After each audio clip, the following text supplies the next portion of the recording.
Hello mga pakul, a day in my life. Wala tayong ulam ngayon. So ayan, meron tayong sitaw. So syempre, hindi naman natin maluluto kung wala tayong gawa. Kakal! So ayan, titirusin na nga natin.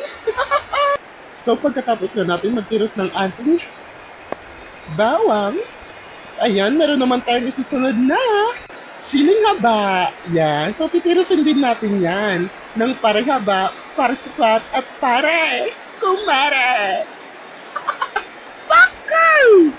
So after naman natin yung tirusin, ilalagay natin yan sa separate plate. So bago nga tayo magluto, flex na muna natin yung ating kamay. Masakit pa yan.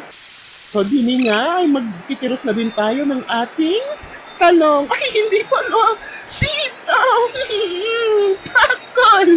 So ayan, yung sitaw natin ay mas preferred akong magtiros kapag kamay yung ating ginagamit. Kasi para makita natin kung meron niyang ulod. Sa Tagalog uod. Pakol! At alam niyo ba, ang kagandahan kapag kinakamay natin yung mga bagay-bagay? Ang sarap magkamay! Tol, ano man ba ini? At dahil hindi na uubos ang balita, nandito kami nakatutok 24 oras. So ayan na nga, pagkatapos natin tirusin ang ating sitaw, yan na nga yung lugasan na natin. At ayan yung ating tinirus na sibuyas at kalong kagong. Bakal!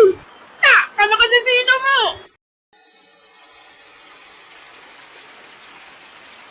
At habang hindi pa tayo nagluluto, meron pa tayong pinipritong isda. Napakasarap! Talaga! Pakal! Sa sobrang ulan, ayan, nagpapabagyo na si Bagyong Ompong. Opong!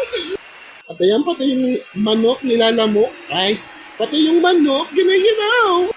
At habang ang nag-aantay si Mamang maluto yung ating niluluto, nanonood siya. Oh. Tapos kung sino naman ang mga gustong bumili ng saging, meron kami ditong saba. Contact niyo lang ako. So yung Miss Pakol yung transgender, naging transgender, transformer! Tapos pati yung butiki sa amin, nag-aantay na din sa akin. Sa maluluto, ayan nga, 2,000 na sila. Pakal! So hindi nga tumitila yung ulan, nakatutok kami 24 oras! Tapos yan, masakit pa nga yung ating kamay. Nakikita nyo naman, parang namamaga. Yung kiki, masakit. Aray ko. Pero kung mas maganda kung titigil na yun. So ito na nga, maglalagay na tayo ng mantika. Isusunod naman natin yung ating sibuyas. Ay, wala na pala sibuyas. Laso na lang pala. Tapos kalong-kagam. Katapos niya, nilalagay na natin yung main menu natin, yung siraw. Ang sarap-sarap. Ang sarap ko. So, mekas-mekas lang yan. Pagkatapos natin yung mekas-mekas, mekas-mekas pa rin.